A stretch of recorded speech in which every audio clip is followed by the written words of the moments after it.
On January 26, 2026, Rock Solid on Twitter released information to the public that pissed off every woman on the planet. You know what I'm talking about. The ovulation tracker. Understandably, the women behind these Vtubers felt violated. That is a reasonable reaction. It does undeniably cross a line. What are you waiting for? Are you expecting me to say but? Well, I'm not. There are no buts here, unfortunately. However, I feel like a lot of them are nerfing themselves by missing the point. They are acting as if the purpose of these charts are for some sick fetish and like their chats were planning on knocking them up. That's not the point. Others are acting as if it's a commentary on them being irritable. Strike two. Let's take a look at the VTubers that are actually successful and well liked.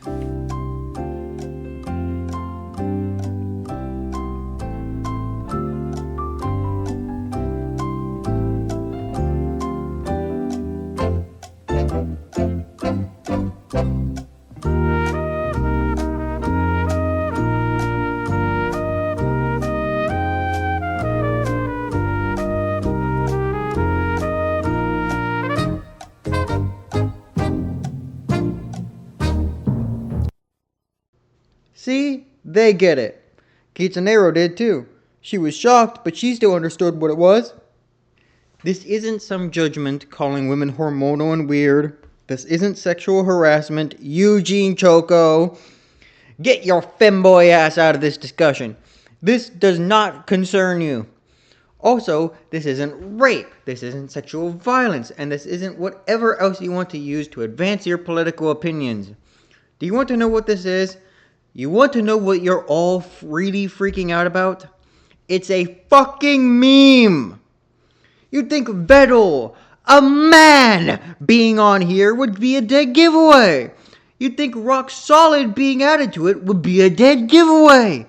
You'd think it being so wrong would be maybe not a dead giveaway, but do none of you remember Shia LaBeouf's They Will Not Divide Us movement? Here's a quick reminder of their power level in case you forgot. Challenge accepted. It was to be the greatest game of Capture the Flag ever. Poll began organizing. They set about gathering all the information they could on the local environment, trying to match up cloud, wind patterns, and ambient noise. Because it was a live stream, they could match the time of sunset to quickly discern that the flag was somewhere in the eastern time zone. That's 2/3 of the country ruled out in one move. Others began looking into intel about Shia's whereabouts, as it was highly likely that he was present for the raising of the flag itself. As time went on, distinct noises could be heard in the background, the croaking of frogs, suggesting water nearby. Then, the second big break, in the distance, just faintly, 2 jet streams. Poll quickly opened a live feed of all of the air traffic across the eastern seaboard, but identifying these 2 lines, amongst all of this, would be a challenge. Meanwhile, social media trackers found this post. At a small town diner in Tennessee, this waitress couldn't help but brag about her run-in with Shia. It was another big break. TMZ also reported that Shia had been seen fly fishing in the area. The search was closing in on Greenville, Tennessee. The hunt was moving much faster now. According to the aviation team, 2 more planes would soon be flying overhead. If they could be spotted on the live stream, Poll would have confirmation. Bingo.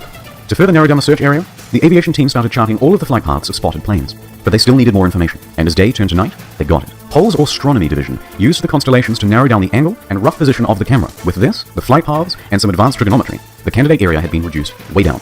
Further confirmation from weather satellites backed up the claim as an agent was dispatched to the scene. As he drew close, he started honking the horn, while viewers of the live stream gave feedback as it got louder. A few minutes later, target sighted.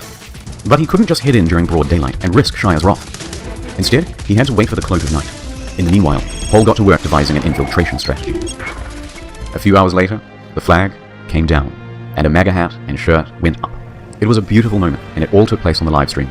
Poll's Central Intelligence Agency had clocked Windu Season 3 in 38 hours and 14 minutes.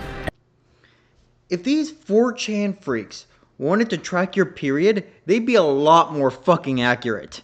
Do you think that they would even entertain the possibility of being a single hour off?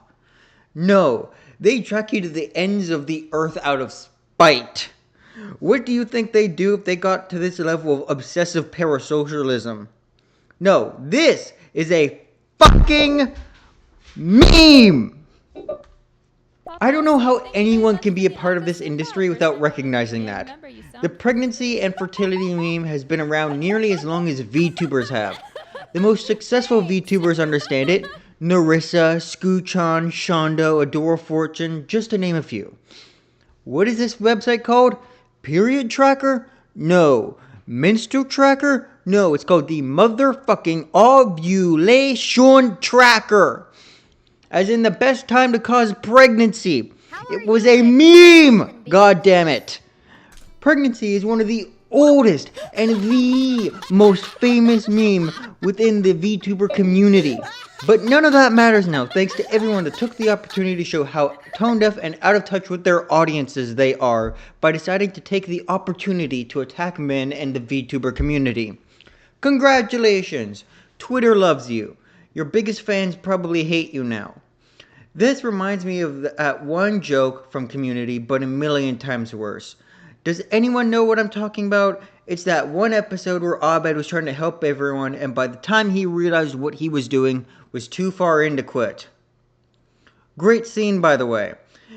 Did they take their joke too far? Probably.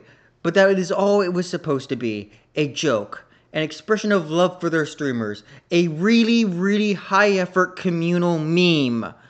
But nothing I say will change their minds, because right now, all they see is red.